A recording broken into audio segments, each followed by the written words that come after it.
Hello, I'm Laurel Fetterbush. I just wrote a book called Weaponized People, Trump's Eurasian Army of Trolls, because there are certain things going on in the world on a small scale and on a large one that aren't being talked about much, but that we all need to know. I came upon the information for this by accident while researching two different subjects. One was, why on earth do so many people seem to see Donald Trump as some kind of a divine figure who can do no wrong, which is hardly a natural way to see him? Turns out the answer to that for a certain segment of his supporters lies not in the churches, but on the computer. The other thing I was researching was some of the ideologies of the hate groups around the world.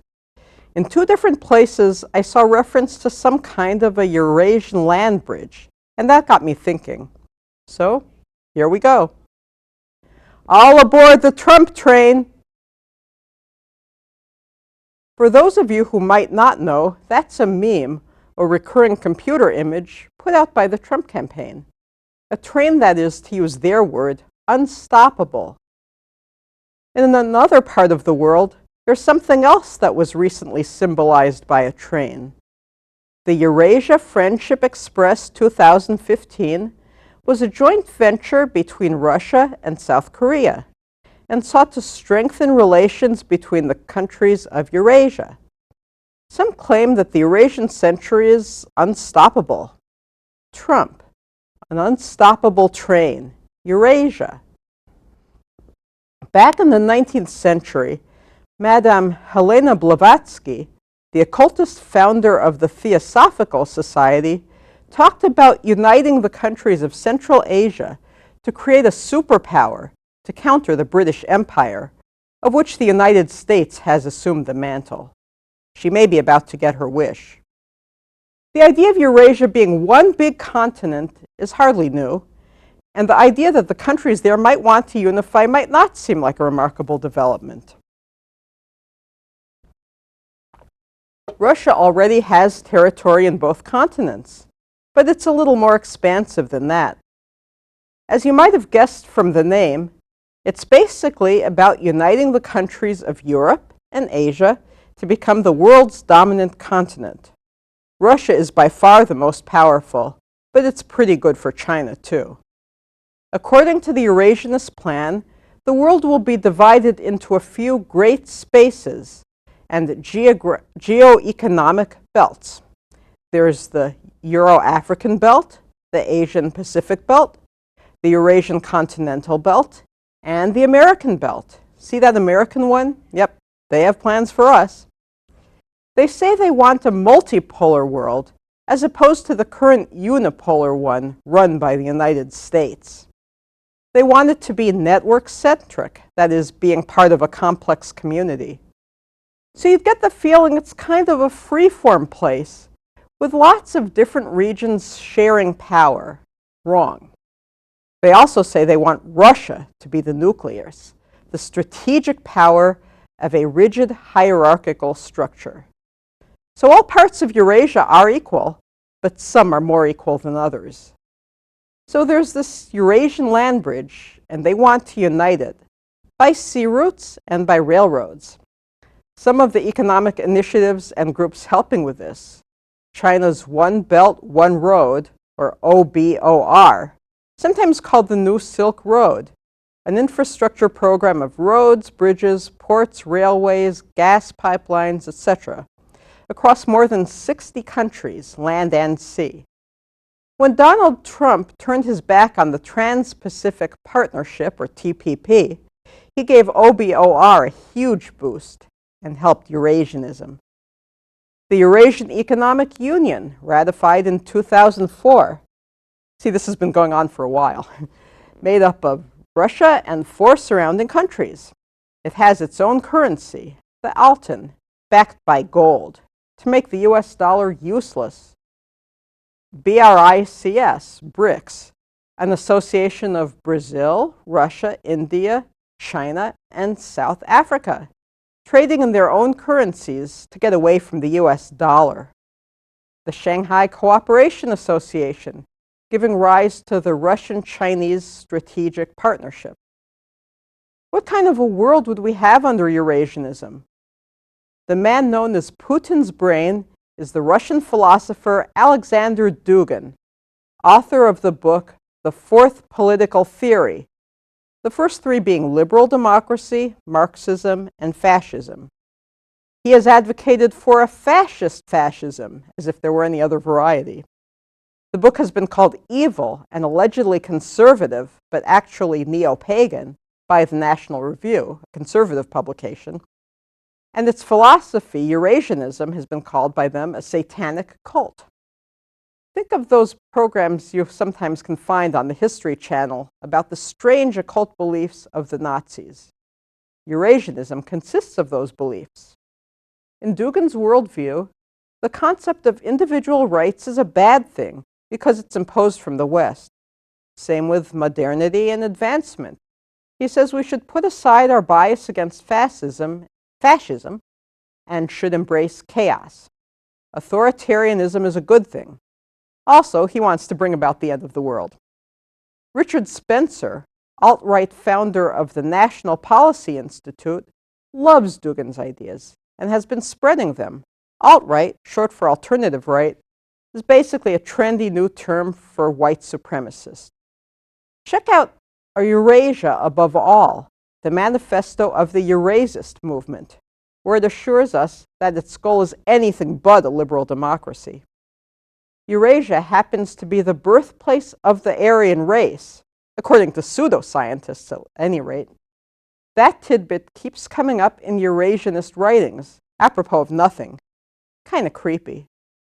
Despite the fact that the manifesto mentions the Jew being among those welcome, and the ideological platform of the Eurasian movement stresses the belief that no ethnic group is superior or inferior, and that eugenics is wrong, the Eurasian movement is virulently anti-Semitic, transparently using hatred for the Jews as a way to unite different factions against a common enemy or boogeyman.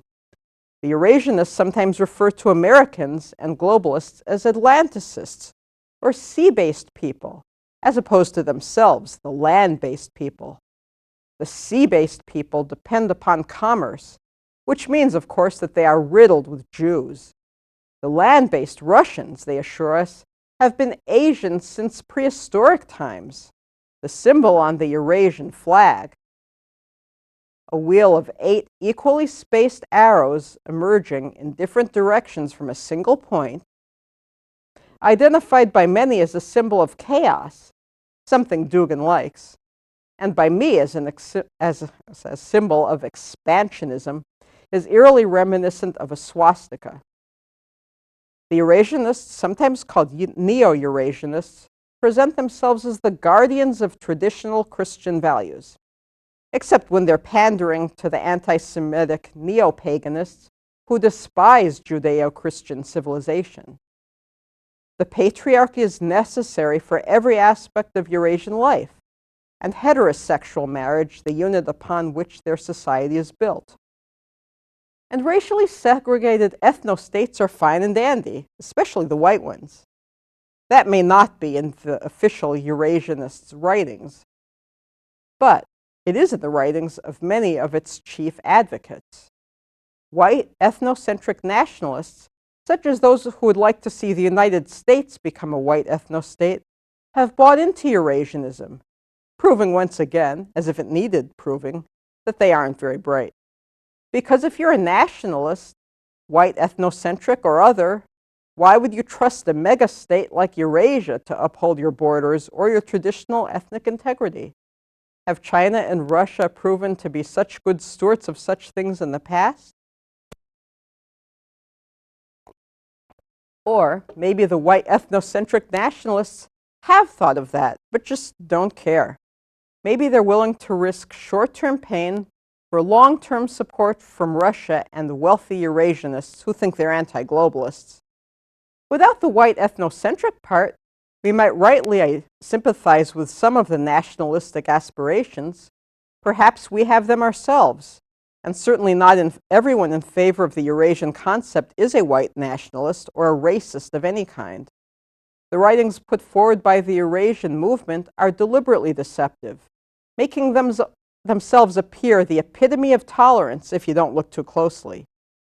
By the way, not everyone who talks about Eurasia is a Eurasianist. It's the Eurasianists specifically who are into the world dominance thing. Let me point out something that may not be obvious to everyone, at least I didn't know it when I started writing this. The New World Order and globalism aren't the same thing. The New World Order is, well, who knows? It's supposedly the aim toward which the secret societies are conspiring, and they haven't told us what it is. It's a one-world government of some kind, or at least that's the general assumption about what it is. Globalism, however, is not a secret doctrine. People go around being proud to be global citizens. Globalism is simply being aware of how our world is interconnected. It's for democracy, against empires, for multicultural decision-making about world matters. And about that New World Order, if you study any of the alarmist books about the New World Order, which I did, being a conspiracy theorist, you will soon find an inordinate number of those who have made major beneficial contributions to our politics, religion, culture, or science are members of at least one of the secret societies alleged to be promoting the New World Order. It's even been proposed that the United States itself was founded specifically to further the New World Order's aims. That's what the New World Order alarmists are saying, not its propagandists. Well, if the New World Order gave us the United States of America, then I hardly think it's something American patriots should be hostile towards. Not that globalism is necessarily aligned with the New World Order, I don't know if it is. But even if so, that's clearly the side on which you'll find the American ideals that are the foundation of our country. In other words, if you're an American nationalist, believe it or not, you need to be a globalist. Actually, in some of the writings, the words globalist and Western are interchangeable. So the fight against globalism is really a fight against Western values. And when the Eurasianists say Western, what they mean is American or supportive of America. So that's how I'm using the word. The Eurasianists are, by definition, anti-American. Anti-globalists are all their pawns, if not their accomplices. It's a zero-sum game. Whatever hurts the globalists helps the Eurasianists, and vice versa. There is going to be a world order of one kind or another. Either we can go with the globalists and have one based on cooperation, tolerance, and sharing, or we can have the Eurasianist world of genocidal racialism. Gee, that's a tough one, isn't it? Now, the Eurasianist goal may actually be unrealistic. The countries they would like to unite against the West all have their own agendas, which are often at odds with each other. These conflicts and the resulting animus towards each other might be more relevant to some than any desire to destroy American influence. It's hard for me to see how this huge Eurasian alliance would hold together with so much internal dissension. It might not last long enough to actually do us any harm. But if others are calling it unstoppable, and the initiatives to build up Eurasia are already in place, then we need to take this very seriously. The Eurasianists are a clear and present danger to us, but this is virtually never reported to us. Why not? Because it would sound like hysteria? Because discussing the Eurasian conspiracy would force the powers to be to admit to their own New World Order conspiracy? But globalism has the potential to be beneficial to us all, and in so many ways it already is. Here's today's choice. You can be a globalist or a Eurasianist. Notice I didn't say anti-globalist, because that ends up being the same as being a Eurasianist. If you care about any of the ideals of Western civilization, freedom, equal rights, self-government, however poor a job of living up to them the actual Western civilization may have done, you have to side with the globalists. The world is like the United States' two-party system. It's a binary choice. You can have one or the other. Third-party options just help one or the other of the two real sides.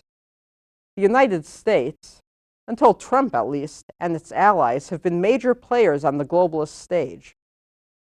If we want to remain free, and we surely do, We ought to always keep in mind the objective of keeping the United States and its allies and its alliances preeminent in the world. The North Atlantic Treaty Organization, NATO, and the European Union, EU, are two alliances crucial to globalism and lately under attack by Trump and other populists. We can't be the world's policemen, can we? But we have to be. Who will do it better? The policeman or policewoman analogy is a good one. What would happen if all the good cops just quit? Or if there were no police? Could your life just go on peacefully as usual? You know the answer to that.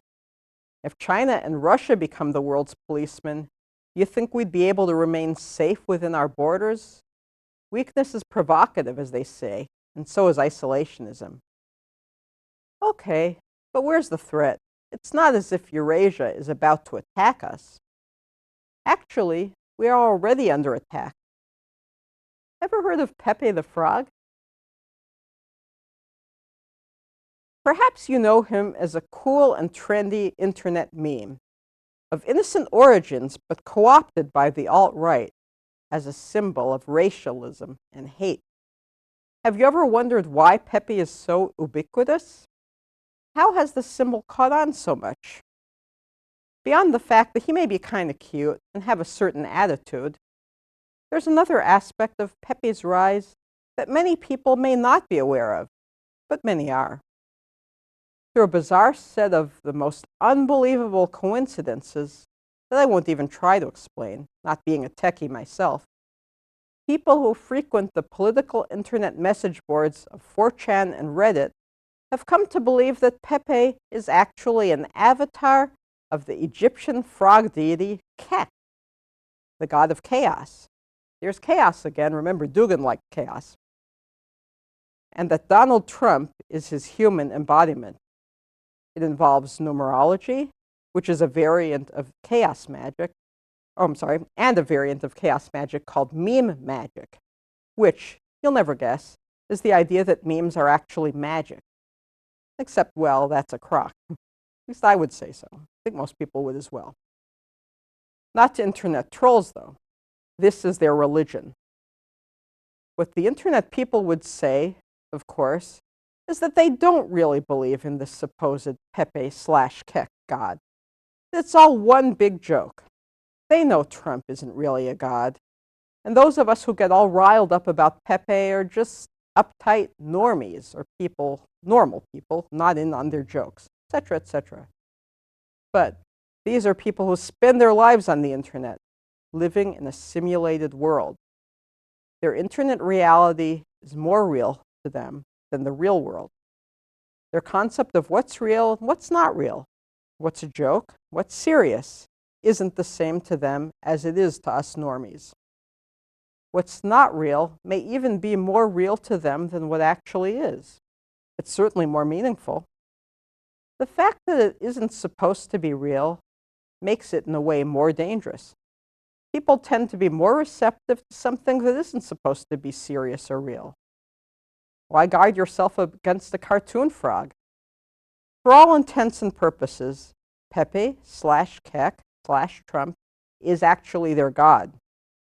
When you see that goofy image of a silly green cartoon frog, realize that you're looking at a cult deity. And they have other proof unrelated to Pepe or Trump that meme magic is real. For example, someone in their forum predicts a celebrity's death, and lo and behold, that celebrity dies. They wished for an incredibly bitter winter to curb the flow of immigrants, and they got their wish that refugees would freeze and die. Pernicious racists that they are, they once united to troll Africans not to trust the medical community, and then rejoiced when Ebola spread. I don't see how that can be attributed to magic, since it involved actual actions, evil ones at that. But it gets included in their sick litany of purported miracles. Meme magic, yeah, sure. But how else do you explain that so many of these loner internet types would be won over by a series of supposed miracles to join together into troll armies in the service of Donald Trump? and Richard Spencer and the alt-right and pro-Russian causes in general. In other words, Eurasianism, because that's what's happening.